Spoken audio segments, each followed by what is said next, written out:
औरत का फैसला। नैतिक मूल्यों से ये कहानी भले ही आपको इंसाफ करती ना दिखे, लेकिन जिम्मेदारियों की नजर से देखेंगे तो शायद कुछ समझ में आए। ये क्या है बहू, सुबह से घर का काम करती रहती है, फिर ऑफिस जाती है और बच्चों में लगी रहती है। अरे ऑफिस क्यों नहीं छोड़ देती, या फिर घर के लिए कोई नौकरानी रख ले। कैसी बात कर रही है माँ? जानती तो है ना अभी इनके ऊपर कितना लोन है। थोड़ा ही सही मदद कर देती हूँ तो अच्छा लगता है, और अभी उनको मेरे पैसे की जरूरत भी तो है। सुधा चंदर को बचपन से प्यार करती थी। एक ही मोहल्ले में खेल कूद कर बड़े हुए दोनों। जहाँ सुधा संपन्न परिवार से थी तो वहीं चंदर का परिवार आर्थिक परेशानियों से जूझता ही रहा। लेकिन सुधा की जिद के आगे किसी की नहीं चली। सुधा, कल ऑफिस जल्दी जाना है और 2 दिन के लिए गुजरात ऑफिस के काम से भी जाना होगा। अरे कैसी बात कर रहा है बेटा, बहू को अगले महीने बच्चा होने वाला है, इस वक्त तो उसके साथ रहे। अरे कोई बात नहीं ना माँ, उनको जरूरी काम होगा, वरना मेरा चंदर ऐसे वक्त में मुझे छोड़कर कभी नहीं जाता।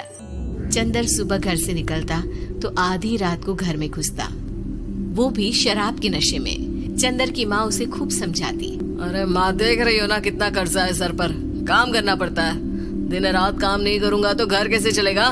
अरे लेकिन बहू को भी तो देख लिया कर, इस हालत में भी घर का बाहर का सारा काम करती है।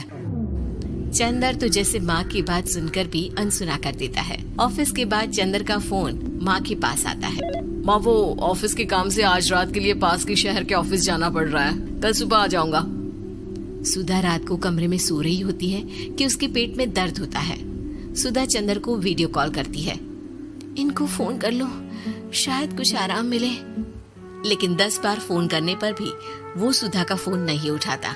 ऑफिस के काम से गए हैं, हो सकता है बिजी हो। कितनी मेहनत कर रहे हैं हम लोगों के लिए। सुधा सो तो जाती है, लेकिन अकेले उसे कमरे में डर लगता है। अगले रोज चंदर घर आता है, जहाँ सुधा ऑफिस जाने के लिए तैयार हो रही थी। तुम आज भी ऑफिस जाओगे? कल रात भर तो ड्यूटी की है, थक जाओगे, छुट्टी ले लो ना।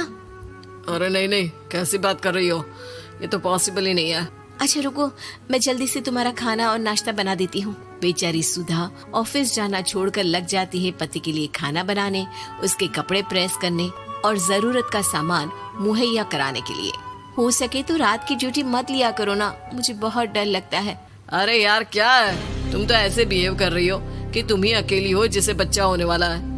इतने लोगों के पति जो काम के सिलसिले में बाहर होते हैं, उनका क्या? सुधा को चंदर के मुंह से ये बातें अजीब लगती है। अरे हुआ क्या है तुमको? पहले तो तुम मेरा कितना ख्याल रखते थे, मेरे पास रहते थे, मेरी दवा से लेकर खाने पीने तक का सारा ख्याल। और अब इस बार तो तुम एक दफा भी मेरे साथ डॉक्टर के पास नहीं आए, क्यों? अरे पागल हो गई हो क्या? पागल वाली बात कर रही हो। काम धंधा देखो या फिर तुम्हें लेकर टहलता फिरूं। और मुझे शुक्रवार की रात को काम से निकलना है, सोमवार आऊंगा। सुधा को समझ में नहीं आता कि क्यों अचानक से चंदर को फील्ड का काम मिल गया है। लेकिन एक दिन, सुधा, मैं और चंदर जरा एक रिश्तेदार के घर जा रहे हैं, तुम भी तैयार हो जाओ, घर में अकेली कैसी रहोगी। अरे नहीं नहीं, इस हालत में इसे लेकर जाना ठीक नहीं है। अरे लेकिन मैं ऑफिस भी तो जाती हूँ, फिर घर में अकेले। चंदर उसकी कोई बात नहीं सुनता। वो सीधा कार निकाल कर माँ को लेकर चला जाता है। सुधा घर के काम में लग जाती है कि अचानक उसकी नजर चंदर के बैग पर पड़ती है, जिसमें एक कागज दिखाई देता है। इनकी कागज भी ना इधर उधर फैले होते हैं, एक भी खो जाएगा तो बवाल करेंगे। लेकिन जैसे ही सुधा वो कागज खोल कर देखती है तो वो सदमे में आ जाती है। दरअसल वो कागज नहीं, बल्कि चंदर और उसके ऑफिस में काम करने वाली लड़की चांदनी की गोवा की टिकट होती है। सुधा चंदर के बैग को खोलकर देखती है तो उसे होटल के बिल से लेकर महंगे गिफ्ट्स और दूसरे शहरों के टिकट मिलते हैं। सुधा को समझते देर नहीं लगती कि उसका पति किसी और लड़की के साथ है। चंदर के आने पर सुधा उससे बात करती है। अरे नहीं नहीं, ऐसा कुछ नहीं है, तुमको गलत फहमी हो गई है। लेकिन जब सुधा के सवाल तीखे हो जाते हैं तो चंदर को अपनी गलती माननी पड़ती है और वो सुधा से माफी मांग लेता है। सुधा फैसला कर लेती है कि वो चंदर को छोड़ देगी। बच्चे और सामान को लेकर वो घर से निकल ही रही होती है कि सास उसे रोकती है। कहाँ जाएगी बेटा, रुक जा। चंदर को सुधा का जाना खल नहीं रहा था। वो झूठे मुंह भी उसे रोकने की कोशिश ही नहीं कर रहा था। सुधा चंदर को देखती है और मायके चली जाती है। मायके में माँ कहती है, अरे आज से कैसे घर छोड़कर आ गई? कौन सा चंदर तुझे छोड़ रहा था? माफी तो मांग ली थी ना।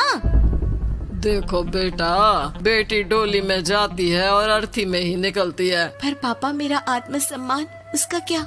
आपने मुझे पढ़ाया लिखाया है, इस लायक बनाया कि मैं खुद का खर्चा उठा सकूं, बेटी को पढ़ा सकूं, एक अच्छा जीवन पाऊं।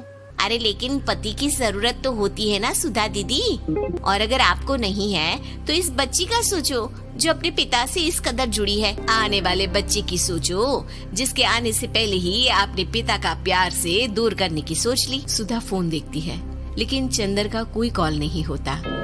वो समझ नहीं पाती कि अपने आत्मसम्मान के बारे में सोचे या बच्चों के बारे में।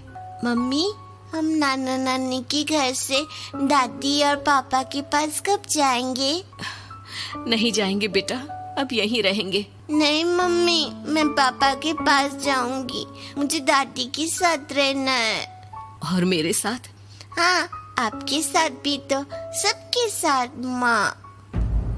देखो सुधा दीदी, आपके सर पर पिता का साया होना जरूरी होता है। अपने घमंड के लिए पिता और बेटी को अलग मत करो। सुधा अब सामान उठाकर अपने ससुराल जाने लगती है, लेकिन मन में सवाल रह जाता है कि जिसे दुनिया घमंड समझ रही है वो उसका आत्मसम्मान था। चंदन ने माफी जरूर मांग ली, लेकिन कभी ये एहसास नहीं दिलाया कि वो सिर्फ उसी का है।